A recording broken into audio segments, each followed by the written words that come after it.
See, I wasn't around for the dot-com boom. I was still in high school. Okay. And then about, a decade later, you have the marijuana industry heating up. That was only a cycle. It was only a timing. This is important because whoever's not catching the information or getting in will not make money. It'll be harder. Things are always going to move. Stocks are going to move. Crypto is going to move. But right now, it's very easy. It's like taking candy from a baby. It's just like 2014 with the marijuana boom. There was a new wave of traders coming in too, and one of them was me. So I get it. I see this right now. It's just a repeat. They do it. All right. What goes around comes around. About every 8 to 10 years, I research, and older heads told me it's a cycle. Now things start to slow down. Yeah, it might seem like, okay, we're in a bull market, but not everything is bullish and not everything is going to keep going up. Prime example, uh, last year, all of the pandemic stocks that moved are not moving the same right now. The money moved somewhere else. And that's what we're going to get into. So people can understand what Web 3.0 and that MetaVerse stocks are moving now. MetaVerse cryptos, once they're done making their money, we see what happens. We seen what Bitcoin did. I missed that. Okay. So we still have time, and that's what we're here doing, sharing the information, spreading the love, the knowledge, and the wealth. So Rich is going to explain in depth what Web 3.0 is and why people need to understand it, because that is going to be how the metaverse is built. We're also going to talk a little of Web 2.0 and Web 1.0 so it doesn't go over too many people's heads. And shout out to everybody that joined in and is listening. Go ahead, Rich. Thanks, Max. See, I'm just gonna elaborate a little bit more on what you just said, or just add to it, I should say. Um, I missed the Apple boom back in the day, and that's only because I was 11 years old. You know what I mean? I wasn't old enough to invest in the stocks, but I was already telling my parents about it because you can kind of see where a lot of this stuff is going if you get that insight.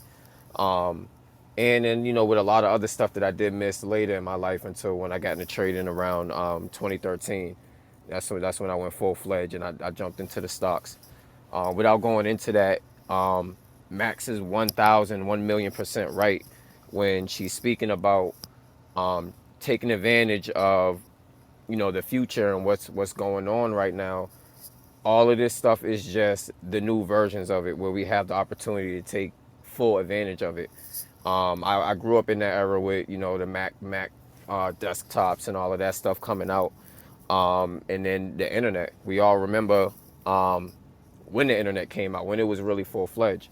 So just jumping right into it with between the metaverse and Web 3.0, nobody, not one person controls Web 3.0. Web 3.0 is basically it's the jumping from the standard cell phone that we had to a smartphone where it's more intelligent, it's more interactive, it's more dynamic and less static.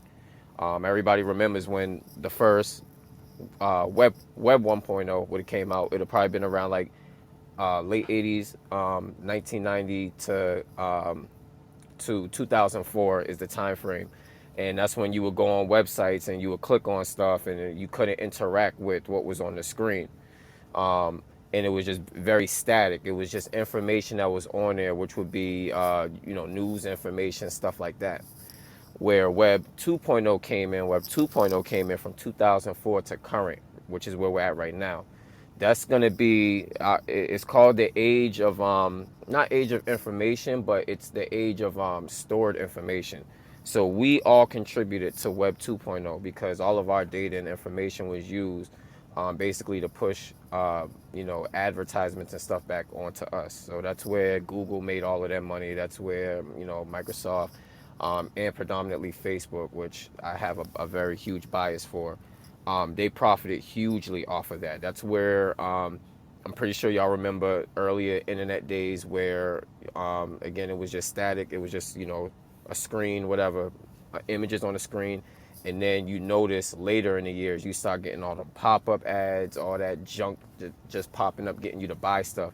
That's when it started going centralized, and people were noticing that they can profit and make money off of that, off of Web 2.0 to current now.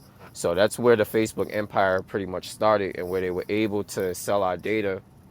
And you'll notice anybody that goes online or whatever now, we can both be on the same web page, but there will be different advertisements catered to how we look or view the internet, because they store all the algorithms, they store everything that we watch and use. And we gave up that freedom because they listed any of their apps or any of their technology as free when it really wasn't free at all. They profited hugely off of it. Now what these people are trying to do is they know that the decentralization age is coming now, where basically YouTube, Apple Music, Spotify, the list goes on, Twitter, a lot of these applications, they will be broken up, and they know that it's coming when the Web 3.0 kicks in. The Web 3.0 allows you to have your full control over everything that you put on the internet. You have full control over it. It becomes extremely anonymous and censorship proof. So they can't come and be like, we don't like what you're saying, we shut it down. It becomes where you control fully everything. So it's not going to be right without click, going deep into that, but something to that, I guess, capacity. You get what I'm saying? When you plug in and you go and you mingle, and you kind of detach from reality, from real world, and you kind of go into a fantasy land, so to speak. And then it has different attributes, so it doesn't necessarily have to be gaming and stuff like that. It could be your grandparent that's in the hospital, and she can't see her grandson because of COVID going on or something like that, or she's at home, you know what I mean? But because of COVID, you can't really be together, and you can go into the metaverse, and it gives you a little bit more of a sense of being with someone right there when you're not really there. So it's still rough around the edges, and we just look at it because it's in its final, not its final form, it's in its beginning stages, but there is a final form. So with that being said, just in the short, the Web 3.0 is just another iteration of the previous Web 2.0, which is what we use now. So if you ever just go on your computer, you go on your phone and stuff, you can see a lot of ability and free roam that you do have, but you really don't see the free roam that you don't have. And this is what that is. So it's kind of like uh, PIP, which is picture in picture. That was huge when you can click on one thing and have another screen up. It's like that. It becomes more dynamic. You'll get more usability out of the internet, so to speak. But what it's gonna do is pretty much allow you more access, more freedom, more control over you. You get what I'm saying? You get to create your avatar, and not even just an avatar, but you as a person online, your online image, controlling over everything that you post on the internet. The saying used to go before is once it goes on the internet, it's on there forever. It won't be like that anymore, because if you put it on there and it's coming directly from you, you have the keys you're controlling all your information and stuff like that. You have the ability to be like, I don't want that up there anymore, and you can take it off. The Web 2.0, which is what we're at now, there are actually warehouses that have, the stored, what are they called? It's like the cloud, correct? Yes, yes, thank you.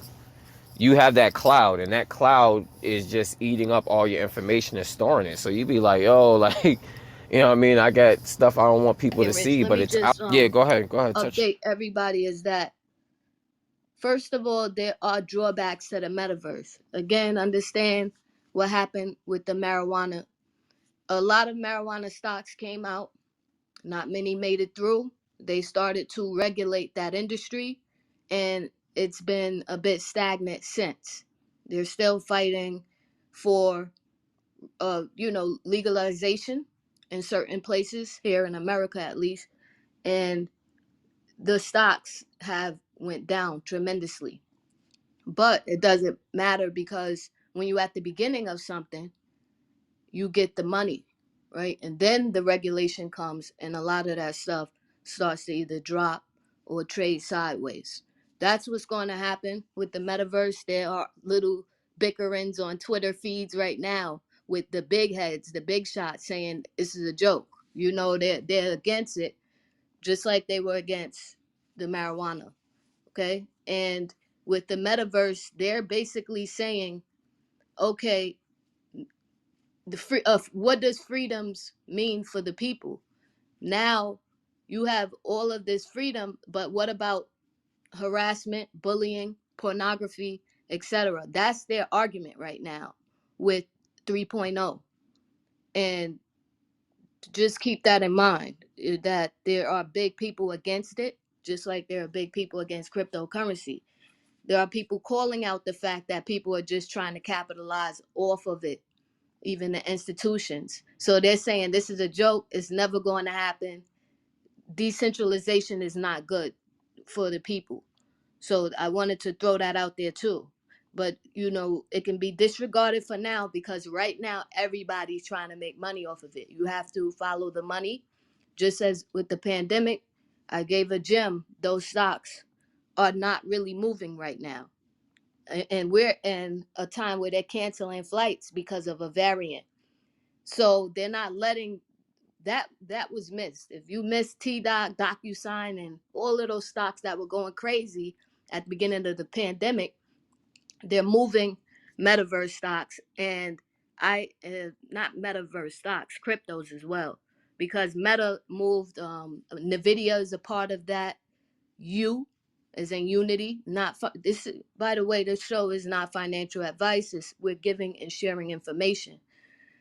The U is Unity. That's a stock. Nvidia, Meta, and those are the top three players. And I'll let everybody else speak if they have. Go ahead. AMD. AMD. Yes, thank you so much. So also I want to shout out some of the cryptos that are well into it and have moved a lot since. And that's Sands, SANDS, Seek, CEEK, and Mana, MANA. These have went up at least 10 times, 20 times already. Sands came from, I believe, like 40 cents, and it went to $8 within 1 month. So just, you know, do your research. That information is all over the internet. You can Google metaverse plays. You know, you want to be careful because you don't know the incentives behind people, you know, sharing that information. You want to find, and that's what we'll be doing is updating, and that's also what's in pennychats.com. We'll be updating as we find these things early, but it's still early, right? It's still very early, but you know, there's even earlier. So I do believe 2022 massive opportunity. It will stop. It will. They do slow it down. You have to recognize the time you're in, because again, I've seen it before. You're not too late, but you're not that early either. Even if people push and pump that you're early, it's because they're still in or they still want to make money. I'm not here to play a game. I know when something look like it's about to die down a bit. I thought the same thing. I didn't know what I was in back in 2014. I had no idea. I was a new trader. I thought it would never end, and I thought I was going to be a millionaire. And then everything started dropping on me. And that's how I lost my money, being very greedy. I thought those marijuana stocks was going to make me like super, super rich, but I was catching the end of that. Boom. I was catching the end of it. Tillery,